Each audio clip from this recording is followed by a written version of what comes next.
कुमार राठौड़ के साथ में आपका स्वागत है। जैसा कि आपको पता है, मात्र 2 दिन बच गए हैं चुनाव के। जो चुनाव होने हैं दूसरे चरण के, जिला रेवाड़ी के जिला परिषद वार्ड नंबर 1 के अंदर हम अभी पहुंचे हुए हैं। या अभी टाइम बात करते हैं तो करीबन यहाँ पे 7:30 यानी कि 7 बजने वाले हैं और प्रत्याशी मेहनत कर रहे हैं। लेकिन इसी बीच एक नई बात उठ कर के आती है कि कई प्रत्याशी किसी न किसी रूप में अपनी कोशिश जारी रख रहे हैं, चाहे वो छोटे बच्चों को लेकर के ना या बड़े बुजुर्गों को लेकर के ना, किसी न किसी प्रकार से उनको प्रलोभन दे करके उनको अलग अलग तरीके से अपने वोट लेने के लिए कोशिश कर रहे हैं। लेकिन आपको बताना चाहूँगा, उन्हीं के बीच में एक पुराना प्रत्याशी भी है और निवर्तमान पार्षद भी रहा है और इस जिला का उप प्रमुख भी रहा है, जिला उप प्रमुख रहा है। वो हमारे बीच में यहाँ पे खड़े हुए हैं। एक चीज़ आपको एक बात की, अपनी तपस्या के साथ में यहाँ पर जो जगफूल जी जो हैं वो तपस्या कर रहे हैं और यहाँ पर बात करते हैं कि वो ये लड़ाई लड़ने के लिए तैयार है। मैंने थोड़ी देर पहले आपको बताया, इन प्रकार के प्रलोभन दे करके छोटे बड़े बच्चों को भी यहाँ पर उनको नुकसान पहुँचा रहे हैं। बहुत सारे उनको अलग अलग तरीके से उनको कुछ दिया जा रहा है। अगर मैं डायरेक्ट बोलूँ तो आप समझ सकते हैं, लेकिन हम उनकी बातें ना करके हम सीधे डायरेक्ट बात करते हैं और जो अपील है उसकी बात करेंगे। काफ़ी सारी बातें मैंने आपकी जगफूल जी से करवाई है, सुनाई है। मैं तो सिर्फ यही आप तक पहुंचाना चाहूँगा कि आपकी अपील क्या है, वो चीज़ आप एक बार क्लियर बता दीजिएगा दर्शकों को। नमस्कार जी सभी को।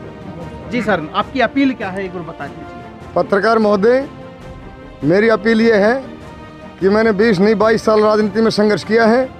अगर मेरे पिता मेरे पिता MLA होते, दादाजी मुख्यमंत्री होते तो मुझे इतने संघर्ष की जरूरत नहीं होती। यानी कि विरासत में मिलता तो जरूरत ही नहीं होती। आज राजनीति 80 नहीं 90% विरासत में मिलती है जी। मेरे पिता फौज के सिपाही थे और मेरे दादाजी मात्र एक किसान थे। मैंने लंबे संघर्ष के बावजूद मेरी जनता ने आशीर्वाद दे करके और मुझे जिला परिषद का वाइस चेयरमैन बना करके एक राजनीतिक प्लेटफॉर्म देने का काम किया है। अब इस राजनीतिक प्लेटफॉर्म रूपी गाड़ी को आगे चलाने के लिए मेरी जनता की ज़रूरत है और मेरी जनता इस बात को भली भांति जानती है कि किसका भविष्य क्या है।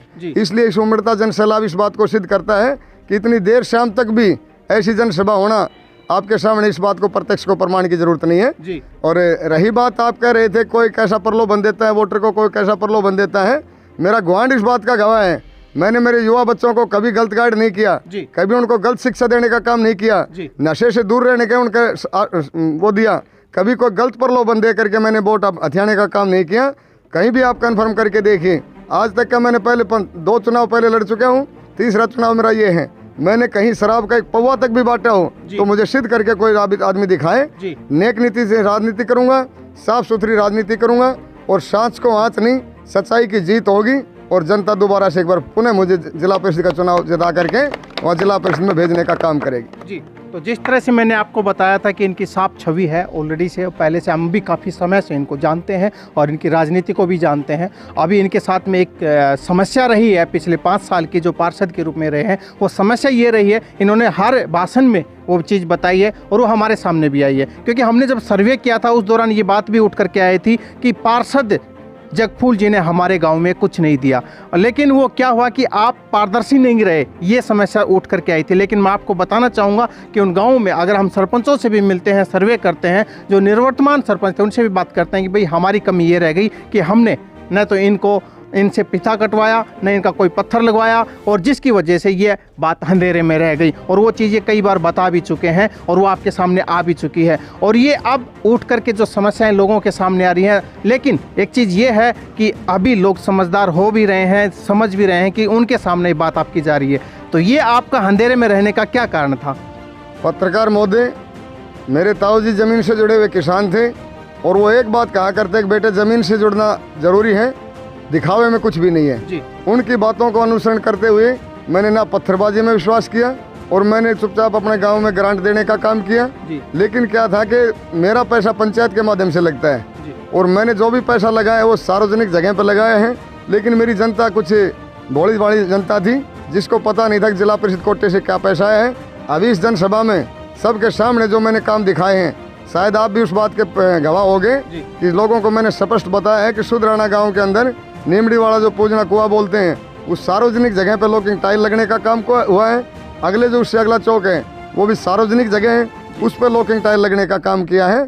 तो हर गांव में मैंने 10 से 12 लाख रुपए लाने का, यानी कि प्रत्येक गांव में आपकी ग्रांट गई है। प्रत्येक गांव में किसी में 8 गया होगा, किसी में 9 गया होगा, वो 10-12 लाख रुपए हर गांव में ग्रांट जाने का काम हुआ है। तो अभी तक आपको मैं जगभूल जी से बातें करवा रहा था और मात्र 2 दिन बचे हैं, और मैं एक ही बात कहना चाहूँगा, सही चुने, अच्छा चुने और उनको चुने जो आपके बीच में रहने वाला हो और जो आपको सही लगे।